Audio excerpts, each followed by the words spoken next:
Hi friends, ఈరోజు నేను పప్పు చారు చేస్తున్నానండి. దాంట్లోకండి ఒక ఉల్లిపాయ అండి ఇంత తీసుకోవాలి. మామిడికాయ పప్పు అండి అది, అందుకని ఒక చిన్న మామిడికాయ అండి. టమాటాలు అండి ఒక 3 అండి.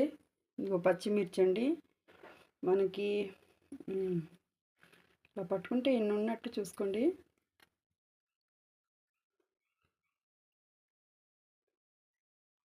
ఇదిగోండి ఒక కప్పు కందిపప్పు వేసుకున్నాను అండి. కప్పు అంటే ఇదిగోండి ఈ చిన్న కప్పు అండి, దీంతో వేసేసుకున్నాను. పసుపు పొడి ఒక 1 స్పూన్ వేసుకోండి. ఇప్పుడు ఇవన్నీ కోసుకున్నాం కదా, ఇవన్నీ ఇంట్లో వేసే టమాటా, పచ్చిమిర్చి, ఉల్లిపాయ అంతా అండి, మామిడికాయతో సహా.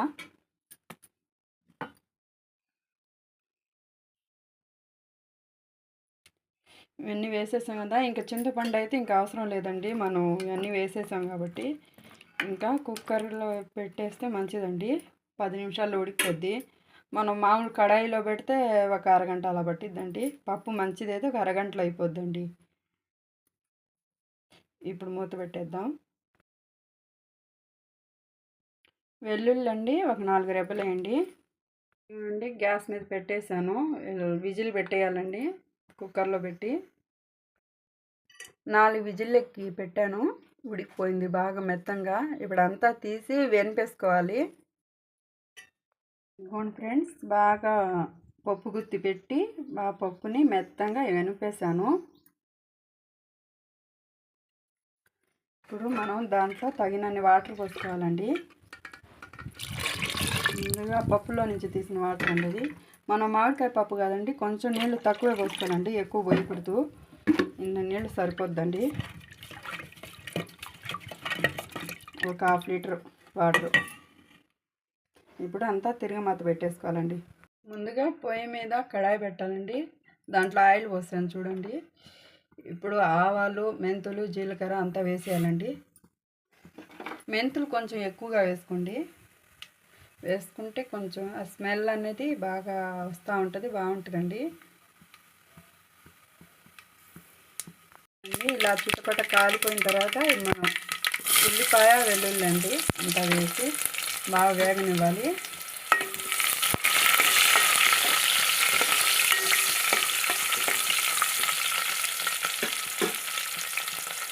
ఫ్రెండ్స్ వేగిపోయింది చూడండి.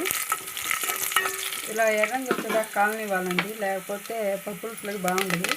ఇలా చివరిగా ఎండుమిరపకాయలు, కరివేపాకు వేసేయాలండి. ఎండుమిరపకాయలు ఊరికినే కాలిపోతాయి కాబట్టి కొంచెం లాస్ట్లో వేసుకోవాలి, ముందే వేస్తే మాడిపోతాయండి.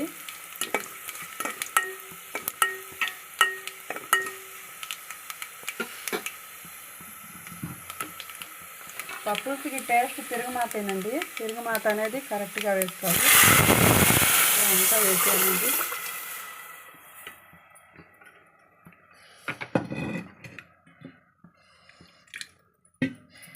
ఉప్పు చూసి వేసుకోండి.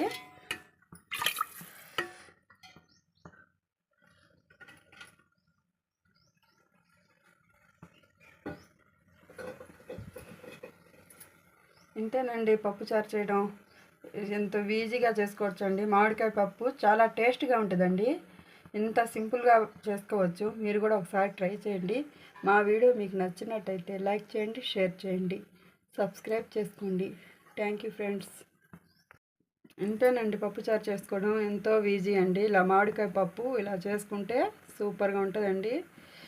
మనం ఇంకోసేపు మరగనివ్వాలండి. మరిగిన తర్వాత కింద పైన అవుతుంది కదా, అవి బుడగలు వస్తాయి కదా, అప్పుడు ఆపేయాలండి.